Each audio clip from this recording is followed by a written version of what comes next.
Guys, mimi vile mnanijua.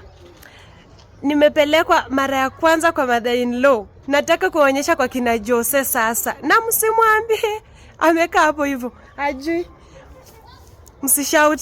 Nataka kuwaonyesha kwa kina Jose. Msiko mnaona watu huko juu, huko nje wakiishi kwa manyumba za 3 bedroom, wakiishi 4 bedroom, 3 bedroom, 2 bedroom, alafu mnachukulia tu maisha yao shagui kwa sawa. Hawawezi jenga. Nakwambia kina Jose kwao hajajengea mamake. Hata nyumba hana. Tunaishi kwa nyumba moja hivyo.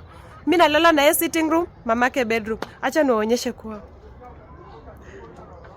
Sasa ujinga gani unaleta hapa? Ndio huyo. Bana toa hapa kamera. Ameka hata hawana kiti. Unaona? Vitu hapa kamera. Hawana kiti. Asiwache nionyeshe mafans kwani watajua tunaishi kwa nyumba. Hiyo maisha yenyewe tunaishi huko Nairobi. Hadi ameniweka nails. Hiyo pesa hata angetumia mamake anunue mboga. Anunue hata kuku. Mimi nawaonyesha. Ndio huyu guys, na zoom. Akikutongoza huko nje unajua. Unajua mimi nitakupiga kutika. Acha watu wajue umezoea kunipiga. Na si wanajua. Si mnajua napenda kunipiga. Hapa ndo kwao. Hapa. Unaona? Hiyo ndo nyumba ya mamake. Ndio kwetu. Wewe kweli umejengea mamako. Tuko na nyumba kwetu. Hii ni nyumba ya mamake, alafu kwa nyumba ka Jose. Unaona hapa hiyo ndio dirisha. Umeona? Dirisha inakaa vidole za mtu. Unajua mimi nitakupiga ujinga wewe. Mimi nitaambia mafans. Ndio hiyo.